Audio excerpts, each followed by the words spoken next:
سلام دوستانو، راځئ نن د L5-SU ډیسک پرولیپس یا سلیپ ډیسک په خبرې وکړو. L5-SU ډیسک زموږ د ملاتیر تر ټولو شخه ډیسک دی. د کمر د ملاتیر هغه برخه چې تر ټولو ډیر وزن اخلي د انسان د بدن د لاندې برخې ملاتیر دی. او د دې ملاتیر ورستی ډیسک چې دی هغه ته L5-SU ډیسک ویل کیږي. اوس تر هر څه مخکې راځي پوه شو چې دا ډیسک څه شی دی. دا ډیسک د هډوکو ترمنځ د بالښت پچینه ده. د دوه سختو هډوکو ترمنځ د جیلی څخه ډک یو بالښت شتون لري. دا د موټر د ټایر په څیر دی. دا ګرد دی. دا یو موټی بهرني پوښ لري چې د اینولوز فایبروسس په نوم پیژندل کیږي او دا یو نرم داخلي کور لري چې د جیلی څخه ډک شوی چې د نیوکلیوس پلپوسس په نوم پیژندل کیږي. نو د سلیپ ډیسک عام لامل څه دي؟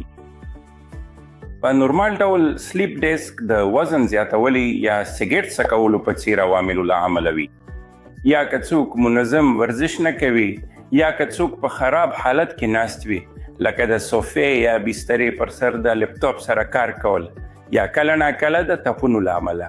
همداراز که څوک له لوړ ځایه وغورځي، یا که بیا د کمر تاولو حرکتونه کوي، یا په جیم کې درانه وزنونه پورته کوي لکه د ډیډ لفټ تمرین پرمان. نو دا ټول شیان ستا ډیسک ته زیان رسولی شي او کله چې دا ستونزه د L5-SU په کچه رامنځته شي نو ډیر خطرناک کیدی شي. نو که د L5-SU په کچه د ډیسک ستونزه وي نو دواړو له نښې نښانې لري. که چیرې عصبي فشار نه وي نو ناروغ به یوازې د شا درد احساس کوي. خو که د ډیسک مواد بهر وتلی وي او عصبي ته فشار ورکړي نو ناروغ ته به درد د پښې لور ته شپور شي چې دې ته سیاټیکا درد وایي. دا درد ډیر شدید برشنی ډول احساسېږي لکه چې درد د پې لاندې سفر کوي. ځینې وختونه دا ستونزه د پې حسي یا سوځېدو ټنګلینګ لامل هم کېدای شي.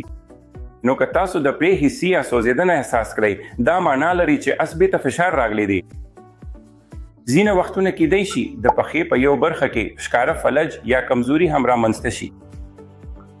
د فوټ ډراپ هم وایي کله چې ناروغ نشي کولی خپله پاشه پورته کړي. دا د پښو د غورځېدو په نوم پیژندل کیږي. ځینې وختونه که چیرې د حرکت یا ادرار پورې اړوند اعصابو باندې فشار راشي نو ناروغ ممکن د ادرار کولو کې ستونزه ولري یا هغه ممکن هیڅ حرکت ونه کړي. نو که چیرې دا لیخې نشانې شتون ولي اندېښه مه کوئ. لومړی خپل ډاکټر سره وګورئ. لومړی ستاسو ډاکټر به کلینیکي معاینه وکړي او د هغې پر بنسټ هغه به تاسو ته مشوره درکوي چې MRI وکړي او MRI به په څرګنده توګه په ګوته کړي چې د L5-SU په کچه کې ستونزه شتون لري. ښه خبره ده چې هر څوک د دې لپاره جراحي ته اړتیا نه لري. د ناروغانو د درملو، تمرینونو، فزیوتراپي او آرام سره درملنه کیږي شي. نو په نورمال ډول موږ په دې ډول پین کوو. موږ له ناروغ څخه غوښتنه کوو چې د څو ورځو لپاره آرام وکړي، فزیوتراپي پیل کړي، هغه ته د درد وژن کې د التهاب ضد یا اعصابو درمل ورکړي. او ورو موږ له ناروغ څخه غواړو چې خپل عادي ژوند ته بیرته ستون شي. موږ له ناروغ څخه غواړو چې سیګریټ پرېږدي، منظم تمرینونه وکړي او اضافي وزن کم کړي او هر کله چې کار کوي باید په ښې ناسته کړي. اوس په پاتې 3% قضیو کې کله ناکله موږ جراحي ته اړتیا لرو. نو د جراحي لپاره 3 دلیل شته. لومړی دا چې که درد د درملو، فزیوتراپي او تمرینونو سره نه ختمیږي. دویم دا چې که په پښه کې کمزوري یا حسي وي. یا دریم که د حرکت یا ادرار کنټرول له هڅه ورکړل شي چې دې ته کوډا ایکواین سینډروم وایي. په داسې حالاتو کې موږ جراحي ته اړتیا لرو. اوس هم حال موږ جراحي یوازې د لغ مداخلې تخنیک له لارې کوو. د لغ مداخلې تخنیک کې مایکروسکوپي یا انډوسکوپي جراحي شامل ده چې د پوست کې له ډېر کوچنۍ پرېښه ترسره کیږي او پرتله دي چې کوم عضلات پرې شي، پرتله دي چې کوم هډوکي پرې شي، موږ ور د ډیسک هغه برخه لرې کوو چې بهر راوتلی وه او اعصابي فشار وځي. دا یوه ډېره بریالي جراحي ده او د جراحي څخه 6 ساعته وروسته موږ کولی شو ناروغ یا موضوع ته واستو.